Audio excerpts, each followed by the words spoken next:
The RealX STT knotless anchor is designed to provide precise control over knotless rotator cuff repair. Combined with the Peak Zip anchor and RP 360-degree suture passer, Stryker Joint Preservation offers a quick and simple technique for completing knotless rotator cuff repair.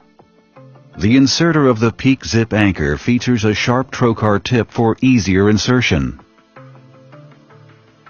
In addition, the Peak Zip has separate suture eyelets at the proximal end of the anchor, which offer a wider repair footprint for maximizing repair strength and easy suture management. The fully cannulated unobstructed design of Stryker's Peak Zip anchor provides a channel for blood and bone marrow elements from within the proximal humerus to the tendon bone healing site, which may potentially enhance tendon bone healing. The RealX STT features a 5.5 mm peak body with an implant-grade stainless steel inner mechanism. The RealX STT is self-tapping. When loaded with suture and then tensioned, the 5.5 mm body is designed to expand up to 6.5 mm. Every full turn of the tensioning mechanism pulls in approximately 10 mm of suture. If desired, additional tension may be applied to the suture by re-engaging the inserter shaft. As the RealX STT has 6 individual locking points, one every 60 degrees. This allows for incremental suture tensioning. Rotator cuff repair is one of a variety of suitable uses for the RealX STT knotless anchor. 2 Stryker 5.5 mm Peak Zip anchors are inserted into the anterior medial and posterior medial positions.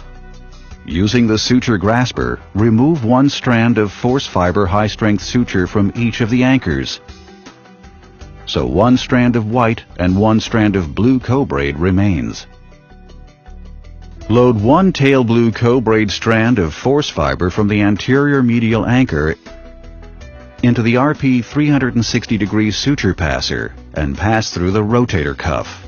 The lower jaw of the RP 360-degree is serrated and therefore allows for usage as a suture grasper as well. Repeat technique for second tail of blue co-braid suture. Pull the passed tails through the appropriate cannula. Follow the same technique for the white suture of the posterior medial anchor. The RealX STT can be loaded with up to 2 strands of number 2 force fiber. Using the suture threader, 2 tails of the blue co-braid force fiber from the anterior medial anchor are loaded through the body of the RealX STT. It's recommended to pull back close to the length of the metal inserter shaft. Once the suture is loaded, the anchor should be aligned so that the vertical laser line on the metal shaft is facing the repair. While slight tension is maintained, the RealX STT is slid into the joint to the desired insertion site. Excess slack is removed by gently pulling on the suture tails, and repair sutures should have approximately the same amount of slack, keeping in mind a maximum of approximately 30 mm of suture lengths can be tensioned into the anchor body.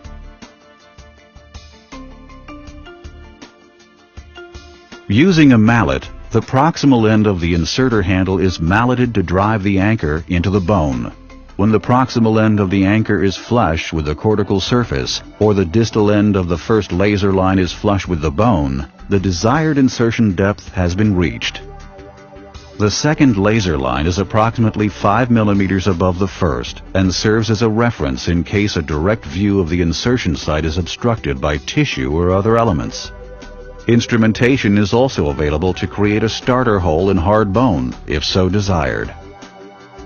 The white tether suture is released from the notch at the end of the inserter handle. By rotating the black knob clockwise, excess suture is spooled into the body of the anchor, thereby increasing the tension on the suture and approximating the repair. A maximum of 3 complete revolutions can be made, each containing 6 locking points, one every 60 degrees. A maximum of approximately 30 mm of suture lengths can be tensioned and wound inside the anchor body. Once the desired tension is achieved, The inserter shaft is removed from the implant, and the tether suture is pulled through the anchor and discarded. Using the stitch blade suture cutter, the excess suture is removed.